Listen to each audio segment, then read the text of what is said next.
Happy birthday পাখি। নমস্কার, সবাই কেমন আছেন?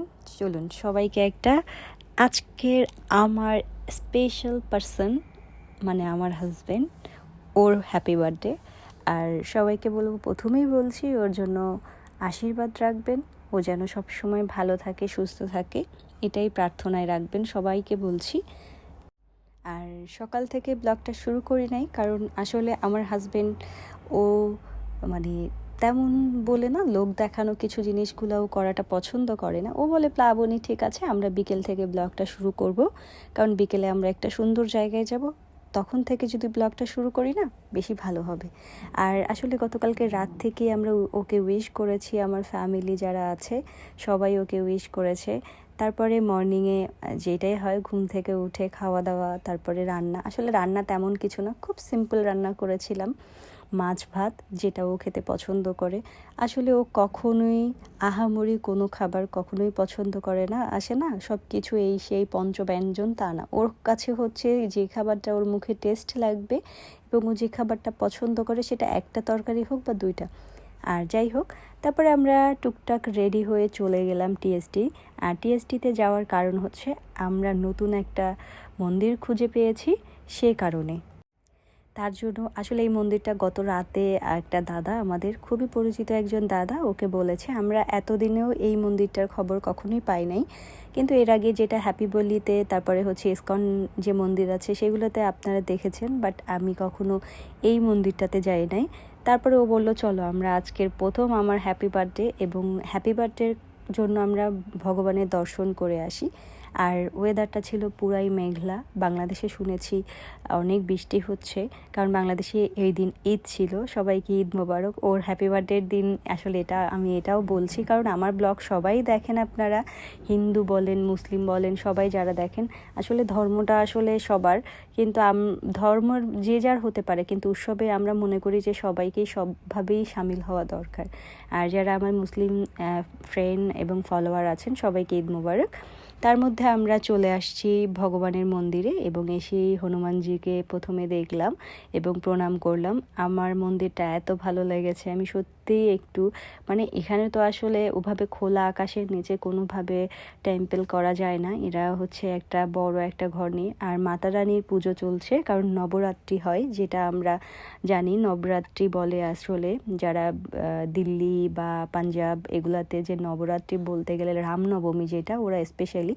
আর এটা ছিল তৃতীয় দিন। আমার হাজব্যান্ডের যেদিন 21 তারিখে জন্মদিন ছিল, ওই দিনের তৃতীয় দিন ছিল নবরাত্রির।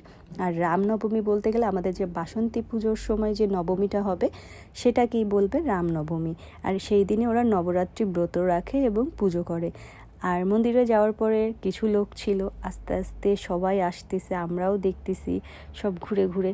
সত্যি বলতেছি, মন্দিরে গেলে মন প্রাণ সব কিছু জুড়িয়ে যায়, এতটাই স্নিগ্ধ পরিবেশ। আর ভগবান বলে না, ভগবানের দর্শন মানেই হচ্ছে পৃথিবীর সব কিছু লাভ করা। আর এখানে যখন আমরা শুনি 6:30টায় আরতি হবে, আমরা একটু সময় বসলাম। আমি একটা কথা বলি, আমি বেসিক্যালি সব সময় দেখি কি, যে আমাদের পণ্ডিত থাকে হচ্ছে ছেলে, আর এই যে চেয়ারে বসে আছে উনি হচ্ছে পণ্ডিতজি, মাতা পণ্ডিত, মহিলা পণ্ডিত যেটাকে বলা হয়। আসলে আমার যে কি ভালো লেগেছে, উনি কিছু পড়তেছিল, তার মধ্যেই আরতি শুরু হয়ে গেছে, হনুমান চল্লিশা হয়েছে, গণেশ বাবার হয়েছে। এই যে উনি পণ্ডিতজি, মাতা, আমার এত ভালো লেগেছে তার ব্যবহার এতটাই ভালো। আর এখানে সবাই আসলে হিন্দি বলে, আমি আসলে তেমন হিন্দি প্রোনাউন্সিয়েশন বলতে পারি, বাট ট্রাই করি। তারা আমাদের সাথে খুবই ভালো। আর প্রথম গিয়েছি, আর পুজো দেখছি, ওনার গান, যে এই যে দাঁড়িয়ে আছে উনি গান করবে, গান শুনতে এত ভালো লাগতেছিল, বিশ্বাস করবেন না। ভগবানের গান বলে না, যে মাতা রানীর গান শুনতে শুনতে পরাণটাই জুড়ায় গেছে, সিরিয়াসলি বলতেছি। আর বিদেশের মাটিতে এত, যখন হিন্দু ভাই বোন বলেন, যাই বলেন, যাদের দেখি না কেন, হয়তো বা আমাদের পরিবার না, আত্মীয় না, স্বজন না, কিন্তু তারপরও আমার কাছে এত ভালো লাগে, সেটা আমি আসলে কল্পনায় বোঝাতে পারবো না। তার মধ্যে আমরা কিছু সময় না, অনেকটাই আমরা এই অনুষ্ঠানে বলতে পারেন যে আরতির শেষ হওয়ার পরে নবরাত্রি উপলক্ষে এখানে অনেক গান, আর আস্তে আস্তে করে পুরো হল রুমটাই ভরে গেছে। মন্দিরের যে সামনে হল রুম আছে সব পুরোটাই ভরে গেছে। তার মধ্যে সবচেয়ে মজার ব্যাপার হচ্ছে ওরা এত সুন্দর করে বয়স্ক বয়স্ক মহিলারা এত সুন্দর করে সাজুগুজু করে আসছে, তা দেখার বাইরে।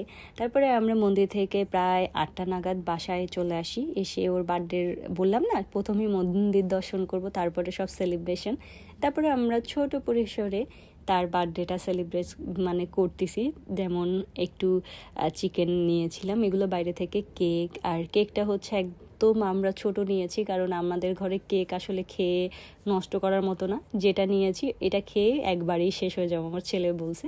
আর ওর কেকটা ছিল পিস্তাচিও ফ্লেভারের, আর অনেক মজার ছিল। এটা ছেলে নিয়ে আসছে। তারপরে আমি ঘরে রসমালাই বানাইছি, পায়েস করেছি, জাস্ট ও যেগুলো পছন্দ করে। বললাম না আমাদের আহামরি তেমন কিছু না, জাস্ট সিম্পল। আর এই পাশে আমাদের ভিডিও কলে আছে আমাদের পরিবার বলতে গেলে আমার শাশুড়ি, আমার ছোট দেবর, বাবা পুজো দিচ্ছিল, এই কারণে বাবা ছিল না, ওরা ছিল। তার মধ্যে কি বলবো, মিস করি সবাইকেই। মানুষ বলে না সময়ের সাথে সবাই পরিবর্তন হয়ে যায়। ঈশ্বরকে বলবো যে এই পরিবর্তনটা যেন কারো মধ্যে, আমাদের মধ্যে কখনোই ভগবান দিও না। আমি আর আমার হাজব্যান্ড যেন পরিবারকে আগলে রাখতে পারি। আর সবাইকে বলবো ওর জন্য একটু প্রে করবেন। আর 1 সেকেন্ড পাখি, হ্যাপি বার্থডে। আমার ব্লগের মাধ্যমে তোমাকে আবারও বলছি, তুমি আমার ছায়া হয়ে, আমার ছেলের ছায়া হয়ে এবং আমার পুরো পরিবারের ছায়া হয়ে থেকো। কারণ তোমার মতো মানুষ মনে হয় আমি পৃথিবীতে আর কখনো পাবো না। আমি কখনোই তোমাকে আলাদা করে আমার বলতে হয় না, আমি তারপরে ব্লগের মাধ্যমে বলি। আর এই যে ওরা ভিডিও কলে আছে, আর আমরা বললাম না আমরা সিম্পল, আমাদের জীবনযাত্রা হচ্ছে খুবই সাবলীল, কারণ আমি আপনাদের সাথে সবসময়ের জন্য সাবলীলভাবেই ব্লগ উপস্থাপন করি। আর সবাইকে একটা কথাই বলবো, আমার হাজব্যান্ডকে যারা ওকে পার্সোনালি চিনেন, ও কেমন মানুষ সেটা আমাকে আর বলতে হবে না। যাই হোক, সবাইকে বলবো ভালো থাকবেন, সুস্থ থাকবেন, অবশ্যই আমাদের আশীর্বাদে রাখবেন। আর আমার ব্লগ আপনাদের কেমন লাগে সেটা অবশ্যই কমেন্ট করে জানাবেন। আর এই হচ্ছে আমাদের পরিবার, আর তাদেরকে আমি সবসময়ের জন্য বলি, এবং আমার বাবার বাড়ির সবাই তাকে উইশ করেছে। আবার সবসময় বলবেন না যে আমার বাবার বাড়ির সাথে সম্পর্ক নাই, তা না, সবার সাথে ভালো সম্পর্ক আছে। আর সবাইকে ভালো থাকবেন। Thanks for watching, tata bye.